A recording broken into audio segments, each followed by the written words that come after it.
हमने हिंदू फेस्टिवल मतलब festival series की शुरुआत कर रखी है, जिसमें हमने क्या क्या पढ़ रखा है एक बार बता देता हूँ। हिंदुओं से पहले हमने पढ़ा था सिख, सिंधी, ईसाई, इस्लाम के त्यौहार पढ़ लिए थे। कल हिंदुओं का स्टार्ट किया था और मैंने आपको बताया था कि हिंदुओं का जो फेस्टिवल होता है ना, उसकी शुरुआत होती है श्रावण शुक्ल तृतीया से।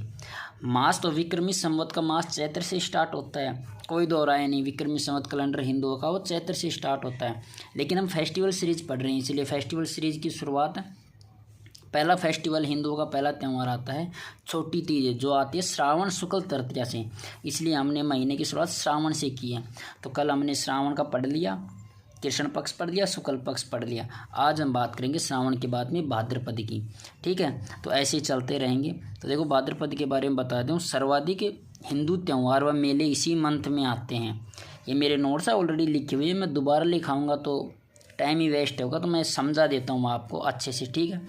तो भाद्रपद में सबसे पूछ लेना आपसे कि सबसे ज़्यादा हिंदू त्यौहार किस महीने में आते हैं, तो भाद्रपद में आते हैं, जिसे भादो बोलते हैं, ठीक है। अब कल मैंने आपको बताया था कि हर महीने के दो पक्ष होते हैं, कृष्ण पक्ष, एक होते हैं शुक्ल पक्ष, ठीक है। तो आज हम बात कर लेते हैं कृष्ण पक्ष की। तो कृष्ण पक्ष में सबसे पहले बड़ी तीज, तीज का मतलब मैंने कल बता दिया, तृतीया होती है। तो बड़ी तीज के बारे में पढ़ लेते हैं हम। कृष्ण पक्ष की तृतीया को आती है, क्योंकि हमने कृष्ण पक्ष पढ़ रखा है। कृष्ण पक्ष का मतलब होता है भाद्रपद कृष्ण की तृतीया को, ठीक है। तो भाद्रपद कृष्ण की तृतीया को बड़ी तीज आती है।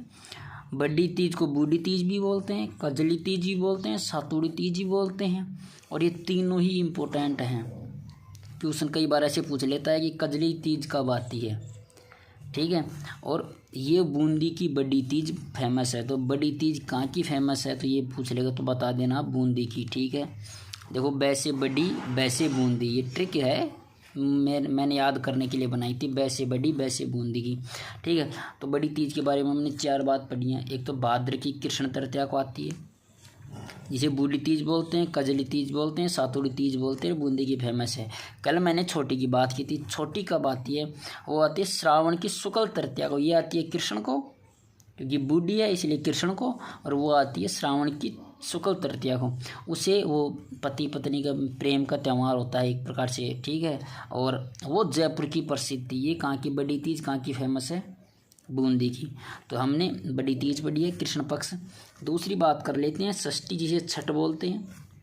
ये भाद्र की कृष्ण की षष्ठी को, जिसे ऊब छठ या खड़ा छठ, ठीक है, या हल छठ बोलते हैं। हल छठ का मतलब होता है बलराम जयंती भी इसी दिन मनाते हैं, क्योंकि और हल की पूजा की जाती है। तो कुछ नहीं, छठ को याद रख लेना, हल छठ है, बलराम की पूजा की जाती है। क्योंकि बलराम, अगर कृष्ण लीला देखी होगी तो बलराम हमेशा एक हल रखता था अपने कंधों पर, ठीक है, और हल की पूजा की जाती है, ठीक है। छठ के बाद में आती है अष्टमी। देखो समझने की, अगर आप सोच रहे हो कि कैसे याद करोगे 3, 6 कैसे याद करना है, तो मैं आपको एक ट्रिक बताऊंगा, अच्छे से याद हो जाएगा। पहले एक बार समझ लो, अष्टमी आती है वही कृष्ण पक्ष की अष्टमी, भाद्रपद कृष्णाष्टमी, याद रख लेना। कृष्ण जन्माष्टमी आती है, इनको कैसे भूल सकते हैं कन्हैया जी को। तो कृष्ण जन्माष्टमी कब आती है, भाद्र की कृष्णाष्टमी को, ठीक है। अब आती है अपने नवमी, और नवमी तो हिंदुओं का बोले तो राजस्थानियों का सबसे फेमस फेस्टिवल है ये, कृष्ण की नवमी, ठीक है। नवमी ये गोगा नवमी है। इस दिन राखी खोली जाती है। रक्षाबंधन के 9 दिन बाद आती है नवमी। क्यों आती है, क्योंकि कल मैंने बताया था कि श्रावण की कौन सी शुक्ल पूर्णिमा को, श्रावण की शुक्ल पूर्णिमा को क्या होता है, शुक्ल क्या होता है, पूर्णिमा शुक्ल में आती है, क्योंकि कृष्ण पक्ष में तो अमावस्या आती है। तो श्रावण की जो पूर्णिमा को क्या होता है, रक्षाबंधन होती है। रक्षाबंधन के 9 दिन बाद, क्योंकि श्रावण के बाद में भादो आता है, तो भाद्र की कृष्ण नवमी को गोगा नवमी, इसलिए 9 दिन बाद राखी खोली जाती है। किसान अपने हल को राखी बांधता है, ये याद रख लेना, जिसमें 9 गांठ होती है। कई बार एक ट्यूशन पूछ लेता है कि किसान अपने हल को राखी कब बांधता है, तो नवमी को, गोगा नवमी को, भाद्र कृष्ण की नवमी को, ठीक है। और जिसमें कितनी गांठें होती हैं, 9 गांठ देता हो। नवमी को 2 मेले भरते हैं बड़े, ददरे व चूरू में और गोगा मेड़ी हनुमानगढ़ में।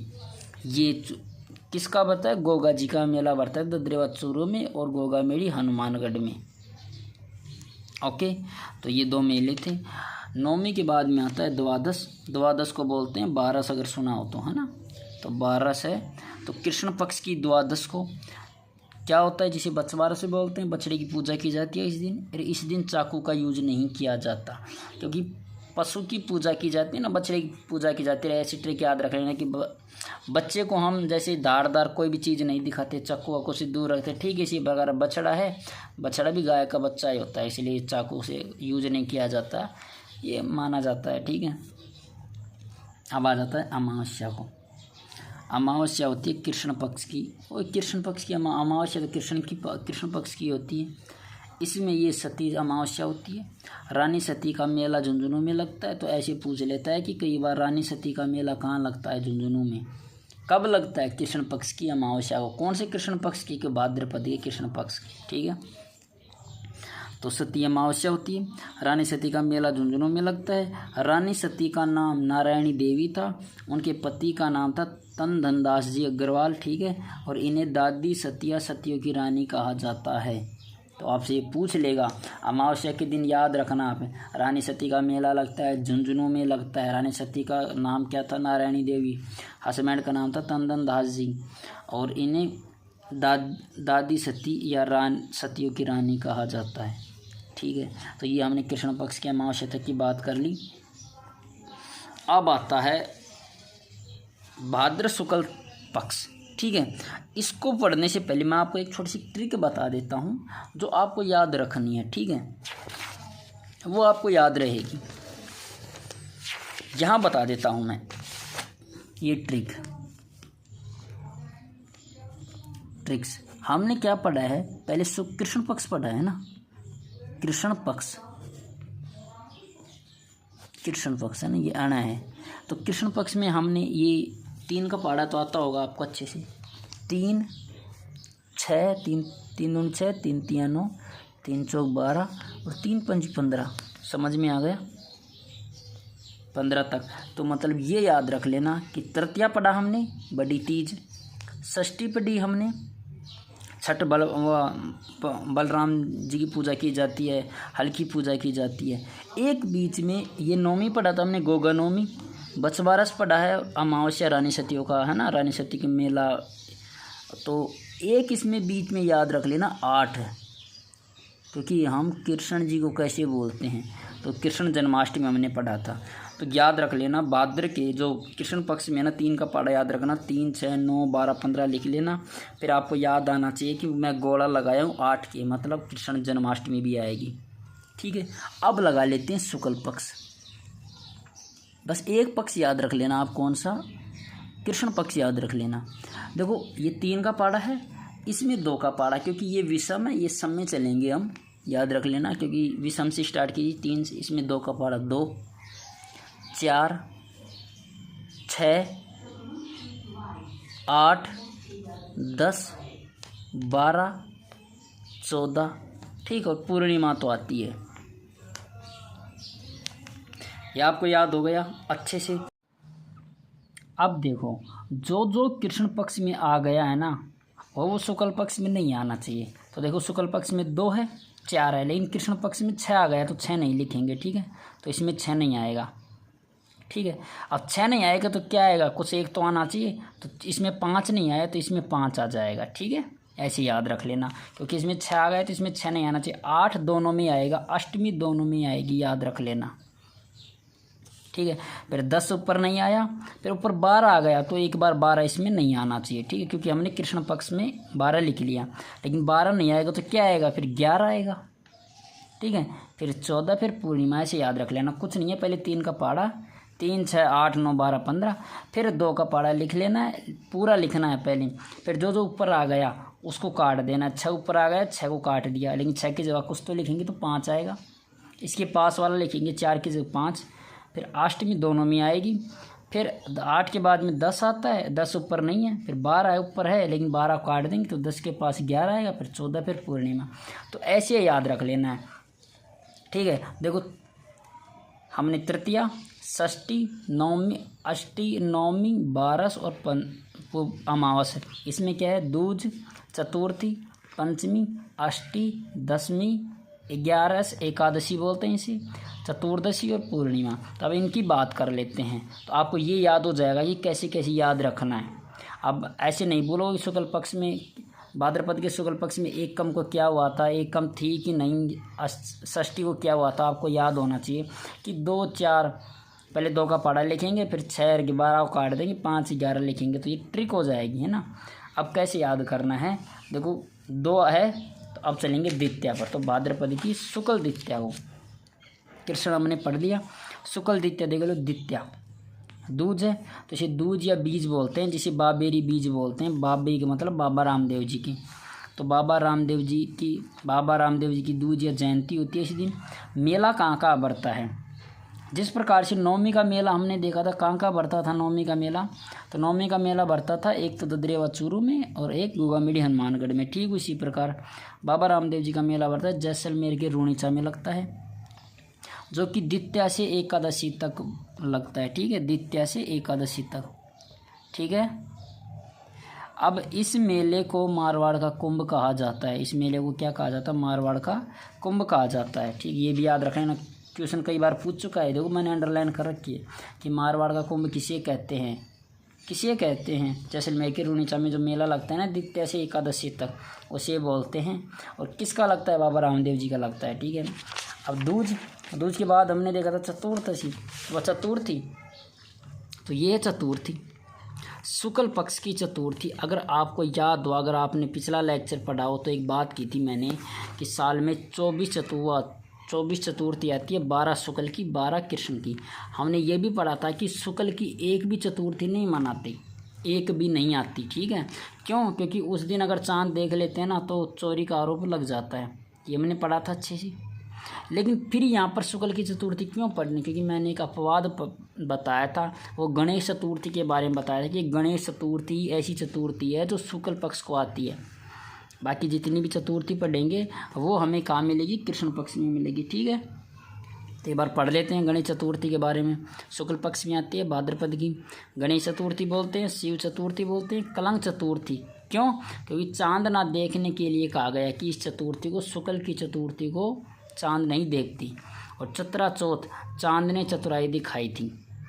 ठीक है, चांद अपनी सुंदरता पे इतरा रहा था और गणेश जी को ये चिढ़ा रहा था कि तेरे सूंड है वगैरह, ऐसे कुछ कहानियाँ बताई जाती है कि चांद अपनी सुंदरता को लेकर चतुर बन रहा था। तो उस दिन गणेश जी ने ये चांद को ये वो दिया था, अभिशाप, श्राप बोलते हैं, श्राप दिया था कि आज के दिन जो भी तुझे देखेगा ना उस पर क्या, चोरी का आरोप लग जाएगा। इसलिए कलंक चतुर्थी बोलते हैं कि जो भी चांद को देखेगा उस पर चोरी का आरोप लग जाएगा। तो इस कारण ये कहानियाँ हैं। अब तो बताया गया है कि इस दिन चतुर्थी को चांद नहीं देखना चाहिए, लेकिन गणेश इस चांद ना देखने के कारण इस दिन शुक्ल पक्ष की कोई भी चतुर्थी नहीं बनाई जाती, लेकिन गणेश चतुर्थी तो मनाएंगे। ठीक है, इसमें 2 मेले लगते हैं, त्रिनेत्र गणेश मेला रणथंभौर में लगता है और चुंबी तीर्थ मेला जैसलमेर में लगता है। ठीक है, चतुर्थी को 2 मेले लगते हैं। जिस प्रकार से दूज को जैसलमेर के रूणीचा में लगता है, ठीक इसी प्रकार चतुर्थी को 2 के बाद में 4 के बाद में 6 में हमने देखा था कृष्ण पक्ष में आ गई थी, बलराम या हाड़ छठ बोलते हैं, तो हमने पंचमी पढ़ेंगे। ठीक है, पंचमी, भाद्रपद की पंचमी में देख लो शुक्ल पक्ष। ठीक है, ऋषि पंचमी बोलते हैं इसी, सप्तऋषि की पूजा की जाती है। माहेश्वरी समाज का रक्षाबंधन कभी बहुत बार पूछ लेते, देखो मैंने अंडरलाइन कर रखा है, क्वेश्चन आ सकता है कि माहेश्वरी समाज का रक्षाबंधन कब होता है, तो आपको पता होना चाहिए भाद्रपद की शुक्ल पंचमी को, क्योंकि हमारी रक्षाबंधन जो नॉर्मल रक्षाबंधन कब होती है वो आपको पता है कि श्रावण की पूर्णिमा को होती है, लेकिन माहेश्वरी समाज का रक्षाबंधन कब होता है, माहेश्वरी समाज का रक्षाबंधन होता है भाद्रपद के शुक्ल पंचमी को। ठीक है, मेला लगता है यहाँ पर भोजन थाली मेला कामा भरतपुर में, जो कि अब कामा कहाँ चला गया है, डीग में, देखो लिख रखा है मैंने, अब डीग जिले में चला गया है ये कामा। और हरिराम मेला जोरडा नागौर में, जोरडा नागौर में है, और ये सर्परक्षक लोक देवता है हरिराम जी, जिसे बोलते हैं हीरामल बाबा, हम बोलते हैं ना हीरामल बाबा के जा रहे हैं, तो हीरामल सर्परक्षक देवता है। सर्प मतलब सांप रक्षक है ना, जैसे कोई भी सांप डस लेता है हीरामल जी के जाते हैं, तो वही हरिराम जी है। ठीक है, ये पंचमी है। पंचमी के बाद में अष्टमी, जिस प्रकार से भाद्रपद की कृष्णाष्टमी को हम कृष्णाष्टमी मनाते हैं, ठीक उसी प्रकार से शुक्ल अष्टमी को राधा जी को मनाएंगे। जबील तो बोलते हैं कि वो कृष्ण कालो राधा गोरी, तो ये भी याद रख लेना, ये याद रख लेना। कृष्ण जी सांवले थे इसलिए कृष्ण पक्ष में आ गए, राधा जी गोरी थी इसलिए शुक्ल, शुक्ल का मतलब चांदनी होता है, तो इसलिए राधा जी राधाष्टमी शुक्ल को मनाई जाती है। ये याद करने के लिए है, कोई ऑफेंसिव नहीं होगा इस बात से कि कृष्ण जी को काले बोल दिया इसलिए कृष्ण पक्ष में डाल दिया, ठीक है, और राधा जी गोरी है तो शुक्ल को, ठीक है, तो ये याद करने के लिए राधाष्टमी। इनका एक मेला लगता है सलूम्बर में, वो सलीमाबाद में, सलूम्बर का नाम आ गया, सलीमाबाद अजमेर में लगता है, निम्बार्क संप्रदाय का मेला होता है, तो ये भी याद रख लेना, ठीक है। तो राधाष्टमी का मेला कहाँ लगता है? सलीमाबाद अजमेर में लगता है, निम्बार्क संप्रदाय का मेला होता है। अब बात कर लेते हैं अष्टमी के बाद में आता है दशमी। दशमी शुक्ल, अब आप बोलोगे सर वो ट्रिक कैसे काम आएगी, वो मैं अभी बताऊँगा, उसका एक्सप्लेन अच्छे से और करूँगा मैं। दशमी शुक्ल पक्ष की होती है, इसे बोलते हैं तेजा दशमी। हमने नौमी पढ़ी है, गोगा नौमी, हमने बाबेरी बीज बाबा रामदेव जी के बारे में पढ़ा है। अब आता है तेजा दशमी, तेजाजी महाराज जी का। तेजाजी महाराज जी का मेला कब लगता है? तेजा दशमी को। तेजा दशमी कब आती है? शुक्ल पक्ष की, भाद्रपद के शुक्ल पक्ष की दशमी को आती है, जिसे खेजड़ी वृक्ष मेला भी बोलता है, खेजड़ी वृक्ष मेला बोलता है, खेजड़ी की पूजा की जाती है, बस ये है। अब आती है एकादशी, और एकादशी में ये शुक्ल पक्ष में आती है, आपको पता है जल जूलनी एकादशी या जड़वा पूजन, भगवान कृष्ण को स्नान करवाते हैं इस दिन, ठीक है। तो जल जूलनी 11 कब आती है? 11 बोलते हैं अपने, एकादशी नहीं बोलते हैं, 11। तो जल जूलनी 11 कब आती है? भाद्र की शुक्ल की एकादशी को आती है, जिसे देव जूलनी एकादशी भी बोलते हैं, ठीक है। अब आती है चतुर्दशी, 14 बोलते हैं, शुक्ल पक्ष की आती है, वही अनंत चतुर्दशी आती है। इस दिन गणेश मूर्ति का विसर्जन किया जाता है। आपने विसर्जन का मतलब होता है कि नदियों में या जहाँ पर भी पानी होता है ना, वहाँ पर भगवान गणेश जी की मूर्तियों को बहाया जाता है, आप देखे होंगे। और महाराष्ट्र का बहुत बड़ा त्यौहार होता है ये, ठीक है। अब आता है पूर्णिमा। पूर्णिमा होती है शुक्ल पक्ष की, वो सभी को पता है, क्योंकि अमावस कृष्ण पक्ष में आती है। यहाँ से श्राद्ध प्रारंभ होते हैं और 16 दिन तक होता है, तो पूर्णिमा को कुछ नहीं होता, पूर्णिमा से श्राद्ध स्टार्ट हो जाते हैं। तो क्योंकि 16 दिन तक होता है, क्यों?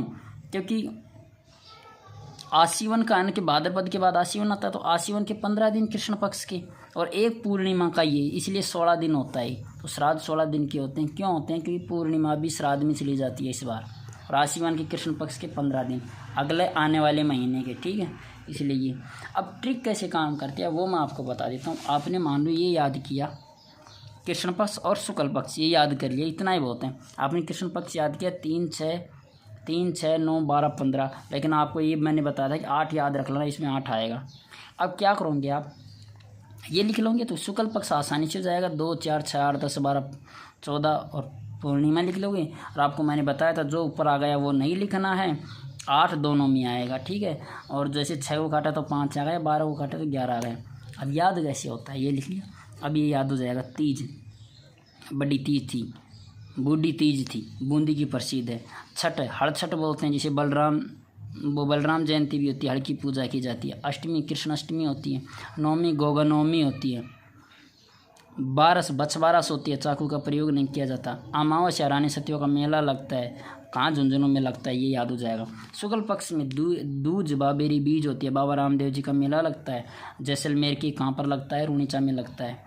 और ये मारवाड़ का कुंभ भी होता है। चतुर्थी से आपको याद हो जाएगा कि एक मात्र कलंक चतुर्थी, चतरा चतुर्थी बोलते हैं कृष्ण, जिसे शिव चतुर्थी भी बोलते हैं, गणेश चतुर्थी भी बोलते हैं। और पंचमी होता है कि हरिराम जी हीरामल जी का, ठीक है, हीरामल जी का मेला लगता है, हरिराम मेला लगता है, जोड़ा नागौर में लगता है, भोजन कामा थाली मेला लगता है। और इसी के साथ ही ऋषि पंचमी होती है, सप्तऋषि होती है, ठीक है। अष्टमी वो जिस प्रकार से इसमें कृष्णाष्टमी थी, इसमें राधाष्टमी होती है। निम्बार संप्रदाय का मेला लगता है, कहाँ पर लगता है? सलीमाबाद अजमेर में लगता है। दशमी तेजा दशमी होती है, खेजड़ी का मेला लगता है, ठीक है। और 11 जनवरी 11 होती है। यहाँ पर क्या होता है? कृष्ण भगवान को नहलाया जाता है, ठीक है। ये होते हैं 14 अनंत चतुर्थी होती है। इस दिन क्या होता है? 14 के दिन इस दिन गणेश मूर्तियों का विसर्जन किया जाता है। महाराष्ट्र का अच्छा पर्व होता है। और पूर्णिमा से तो कुछ नहीं याद करना, श्राद्ध स्टार्ट होते हैं, ठीक है। तो ऐसे याद करना है। ये पूरे महीने हो गए। कल हम आने वाले नए त्यौहार पढ़ेंगे। अगर वीडियो अच्छा लगे तो लाइक करना और चैनल को सब्सक्राइब कर देना, ठीक है। मिलते हैं अगले आश्विन मास के साथ, आश्विन महीना पढ़ेंगे, ठीक है। आसोज बोलते हैं, ओके।